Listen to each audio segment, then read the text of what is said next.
What's up, everybody? Bill with Honest Open Permaculture Hot Farm. Look, we picked yesterday some elderberries, and we just froze them. We put them in this bag, stuck them in the freezer, and now we're picking them off to make some elderberry syrup. Comes out pretty easy once you freeze the berries. We'll go through and clean it up too. We don't want a whole lot of stem or any green berries in it. Those can upset your tummy. If you had like a little hair pick, I heard that works the best. We don't have one of those, so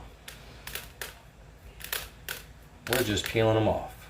This is a tedious process, but it's worth it. Them being frozen, my hands aren't purple yet. If they were fresh berries, straight off the bush, I'd have purple hands right now. Why are we making our own elderberry syrup? First off, it'll save you a lot of money if you make it yourself. Elderberry syrup, if you buy in the stores, can get pretty expensive. Even if you try to part it out yourself and buy the berries and buy all the ingredients, it can get expensive also. But if you can find your own bushes, either growing on the side of the street or on your property or on someone's property that you know, it can save you a lot of money.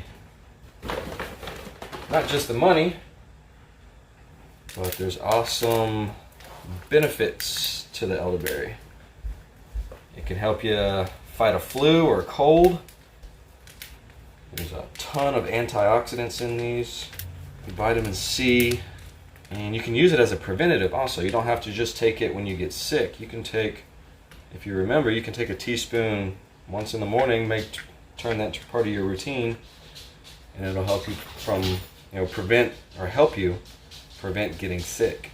Instead of just treating when you get sick, you just don't get sick. It'll boost your immune system. Now we plan on this batch doing a long storage on the elderberries. So we're gonna water bath can them. We're gonna put raw honey in it, so I know that's going to mess with the raw honey and some of its benefits. So the raw honey is, I guess, more of a sweetener right now.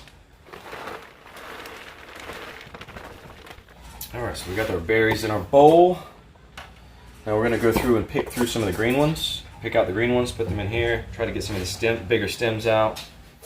Alright, now that we've picked out the green ones, let's give them a good rinse. Just picking out a few more green ones.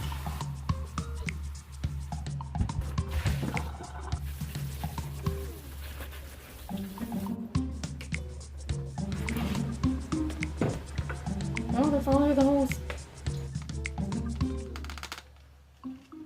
We got the berries cleaned up. Here's what they look like. We're gonna do the recipe that I wrote a blog about 2 years ago on Steam It. I'll link that down in the description too. Which it calls for 1 cup of berries, 4 cups of water, 1 cup of honey, and a cinnamon stick. Since we have 2 cups, we're just going to double everything. Alright, so we got our 2 cups of berries in the pot.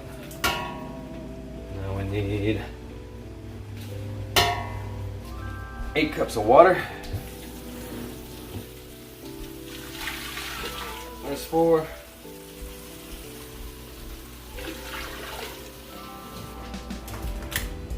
So this is on high. We're going to let that come to a boil, and then we'll let it simmer for 45 minutes. We are barreling.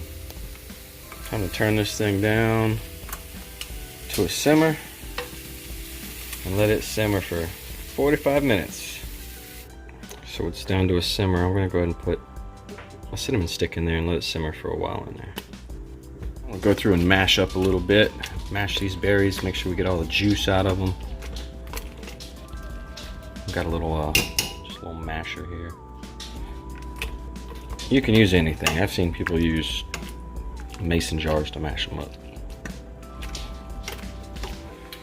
I'm going to go ahead and put the jars in the water. This kind of sterilizes them, keeps them hot. I'm going to do this for at least 10 minutes.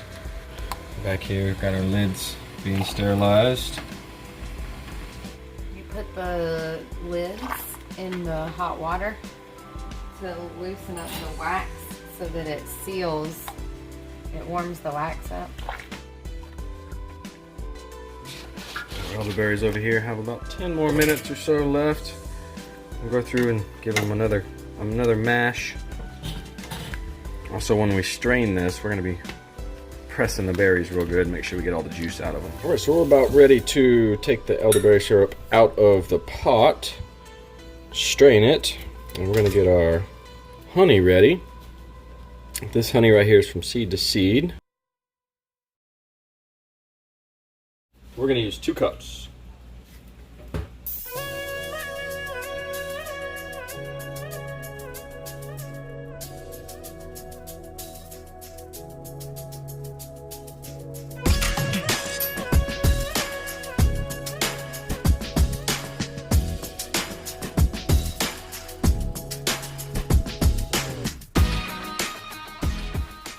Oh, let's taste it.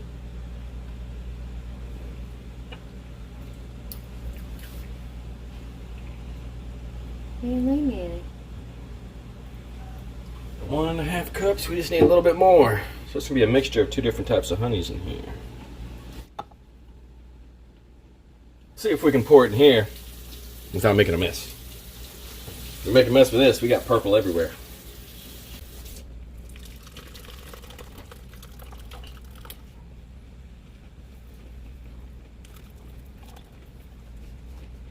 I'm gonna slowly smash these berries and try to get all the juice out of here. Maybe not every drop, but most of it. Because the liquid needs to be hot when you water bath can it. So like I said, it will kill off some of the stuff in the honey. Hopefully not all of it. But it's better than using whole convection sugar or just regular white sugar. And this pulp that's left over, you can either add to your compost pile, or I'll probably feed it to the pigs. They'll enjoy it. We're all strained out. We got our good purple juice. It's time to add the honey.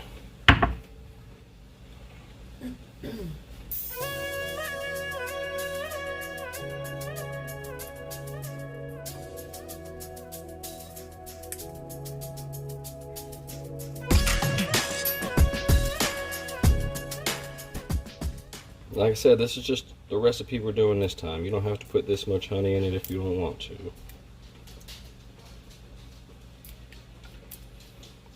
You ever heard the saying, the spoonful of sugar makes the medicine go down? That's pretty much the idea here.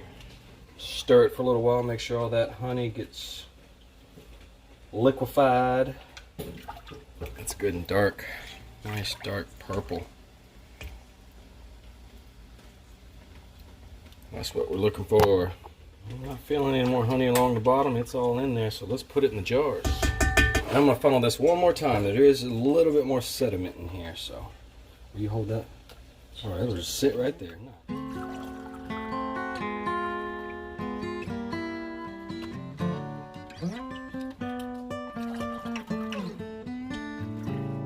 Jars are full. Time to put the top on. To clean the rims, make sure there's nothing wet on the rims, no juice, so that the lid sticks good.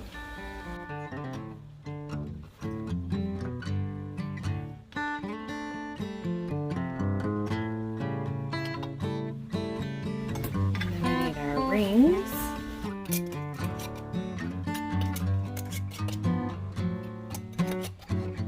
Back in the water bath for 10 minutes.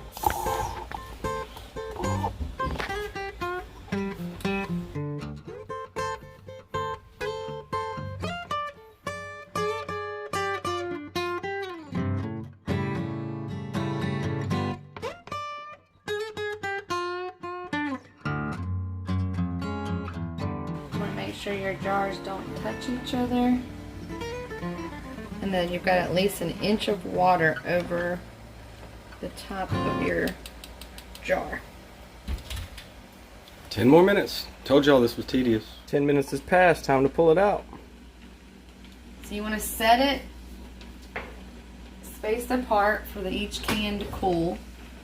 And over the next, I don't know, 30 minutes, an hour, you'll hear a little popping noise where your lids will have sealed. Most people recommend you let it sit overnight before you go in and start touching to see if they've sealed.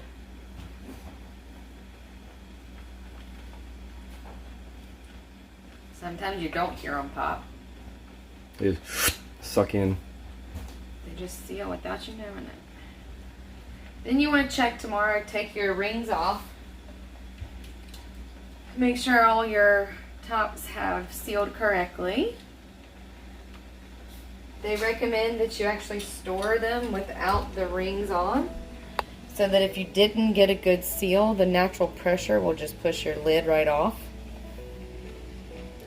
Looks good. So once these cool, we'll put our labels on them and date them. And so that was making elderberry syrup. I hope you all enjoyed it. If you did, give me a thumbs up. Make sure you subscribe down there in the corner and share this with a friend.